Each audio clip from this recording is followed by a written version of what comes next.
Ladies and gentlemen, welcome to our new series on the 10 pillars of the practice of Agni Yoga. We assume that you have studied the series Experiment Immortality and the series Introduction to Agni Yoga. Without the basic knowledge conveyed there, the meaning and the purpose of the everyday practice to which we now turn would be barely comprehensible. We had said in previous broadcastings, the aim of Agni Yoga is to bring forth a new step of evolution, the new man and the new world. The basis of this new construction is the principle of infinity, or applied to man, to you and me, the transformation of the old into the new immortal man, who is not a perishable physical, but an eternal spiritual being. Spiritual beings, souls, live very differently from material creatures. As new men, you will have to find a new way of life, which is suitable to your dignity and greatness, to your immortality. Agni Yoga says,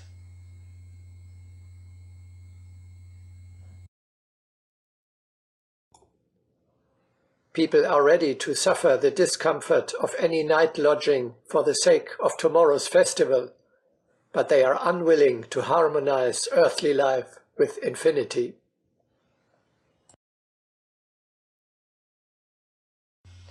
The immortal man brings forth a higher culture.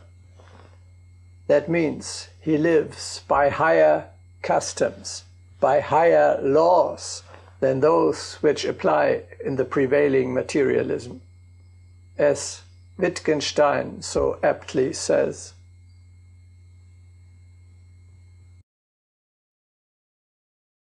culture is like the rule of a religious order.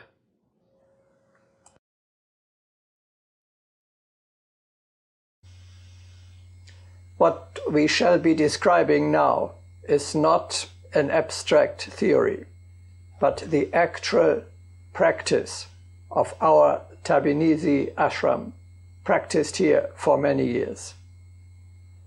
We shall show you a lifestyle that ensures a more complete development of the divine within us than does the life of the old man. We invite you to participate in this new construction. The new man and the new world become a reality everywhere where this rule of the 10 pillars is being practiced.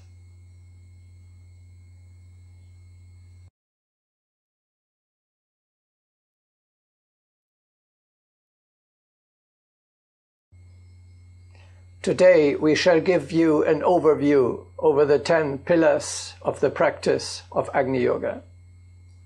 In the following broadcastings we shall go into the details of each of these 10 elements. The whole picture you see here.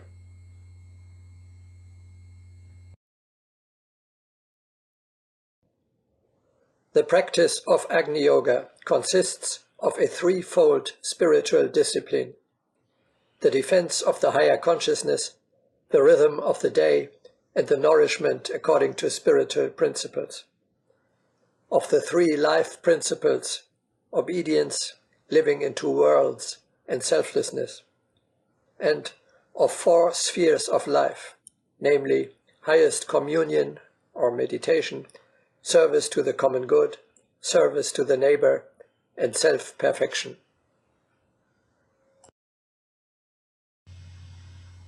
Let us now look in short at each of these elements.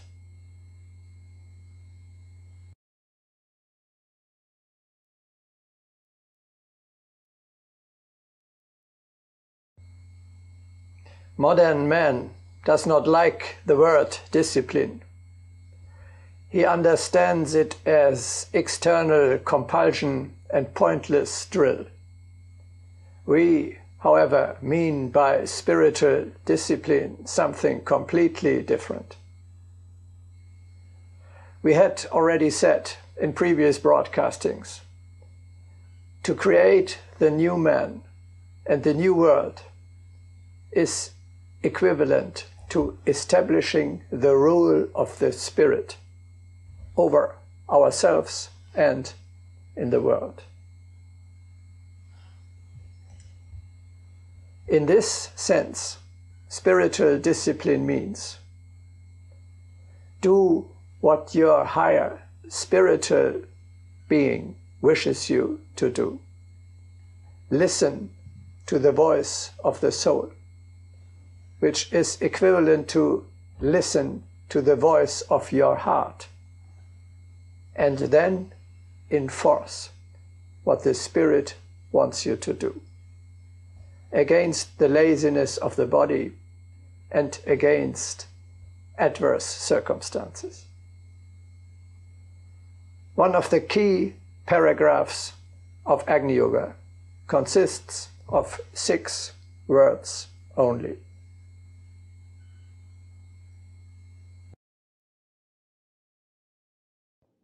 Discipline is the beginning of everything.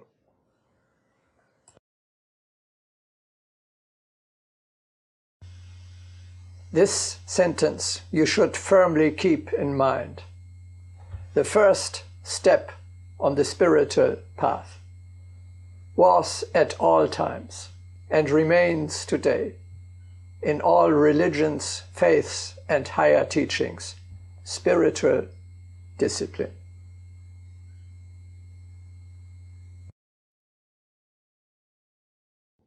Let us speak about Lord Buddha. People do not realize the foundation of the teaching of the Blessed One. The foundation is discipline. Spiritually and bodily, the monk of the community was striving to hold on to the path. In the first years, he endured a heavy probation. He was forbidden to mortify himself with ascetic practices, but he was enjoined to conduct the battle under the sole command of the Spirit. Thus austerely did Buddha instruct his disciples.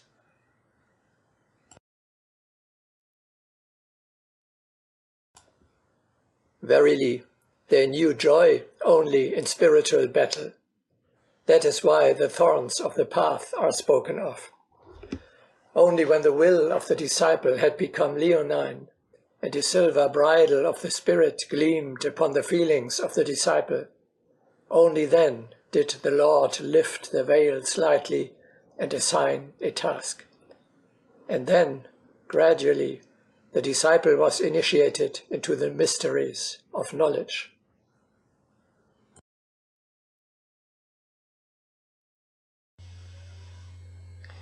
If you want to start with the practice of Agni Yoga, you must submit to the rule of the spiritual disciple, which has been tested for millennia and was proven over and over again.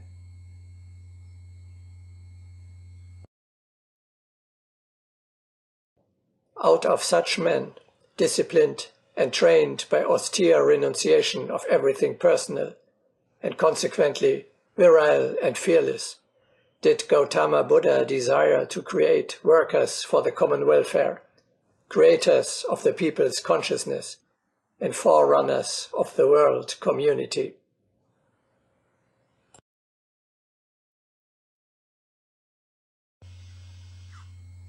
Discipline simply means purposeful behavior. You refrain from anything that prevents the achievement of your goal. That is all. In this sense, no Olympic athlete and no concert pianist will ever have success without discipline. The same applies to the spiritual disciple.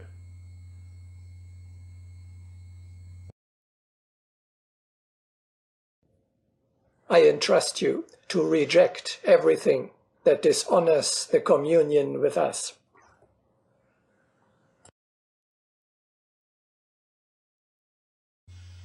Spiritual discipline means to abstain from lower pleasures in order to attain higher ones. For example, if you wish to perform a beautiful meditation in the evening, you may previously eat little and light food only. You have to decide between the material and the spiritual pleasure.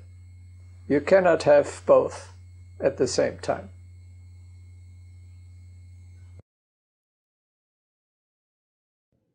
Is it not by renouncing the thing of lesser value, or those pleasures whose edges have become dulled to the cloyed senses, that the narrow path to the gods is made plain?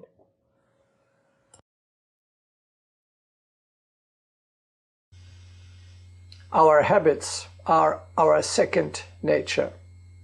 Only discipline can change our nature and make us truly new men, because this requires overcoming old habits and establishing new ones.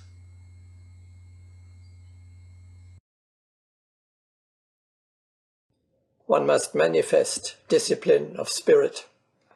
Without it, one cannot become free. To the slave, discipline of spirit will be a prison. To the liberated one, it will be a wondrous healing garden. So long as the discipline of spirit is as chains, the doors are closed, for in chains one cannot ascend the steps. One may understand the discipline of spirit as wings.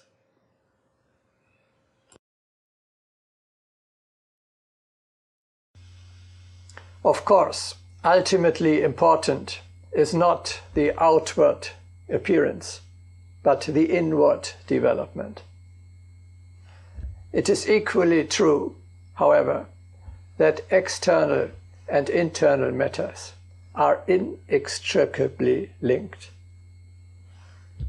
The purely external discipline influences the inner mental attitude. Every externally won victory over the lower self, for example, compliance with the rules regarding the agenda of the day or diet, strengthens the spirit.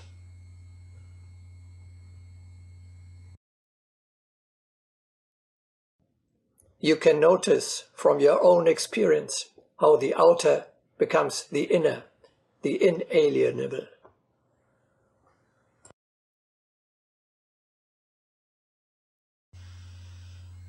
Consciousness, the inner attitude, and discipline, the outward affirmation, must be mutually reinforcing.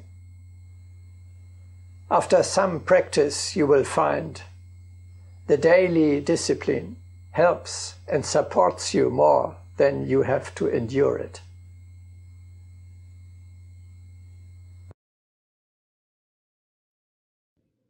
The discipline of good is a self-generated joy.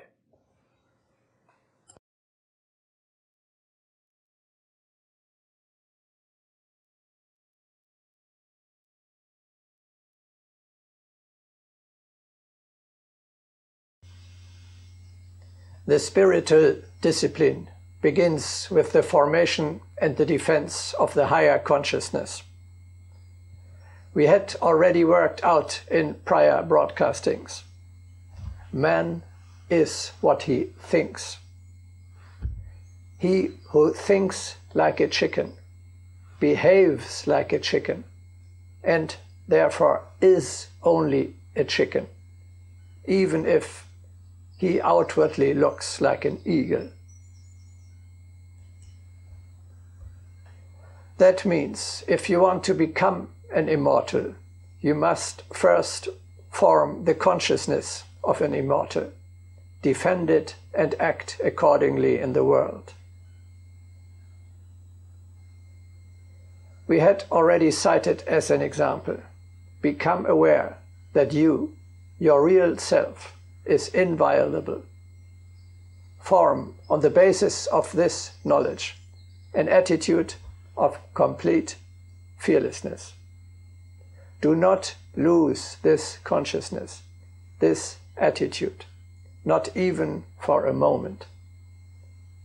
Otherwise, namely, as long as you still have fear, you are not yet an immortal.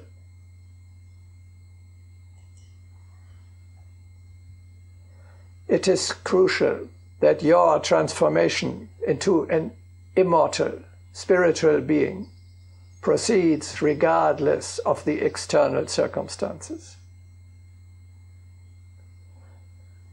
With this, you will only succeed if you effect this transformation inwardly, in spirit, in your consciousness, and defend it there. Only then will you be able to act with the superiority of the new man in all external circumstances.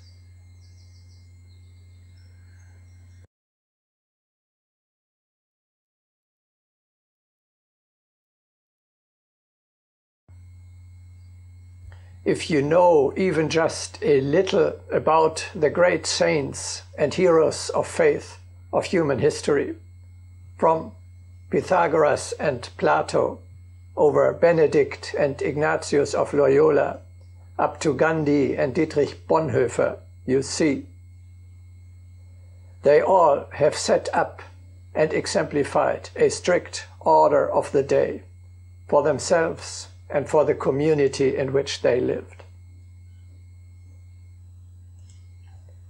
Here, too, we are not talking about mere external rules. On the contrary, to accustom yourself to a certain rhythm of the day has the one and only sense: to allow the life of your higher spiritual being to develop. You must rest from the earthly life, from all its obligations and distractions, at least a little time, in which the life of your soul may unfold itself.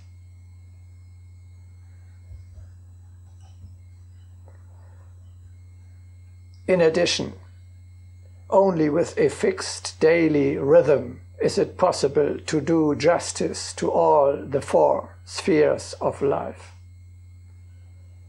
and to spare every day adequate time for higher communion, service, and training.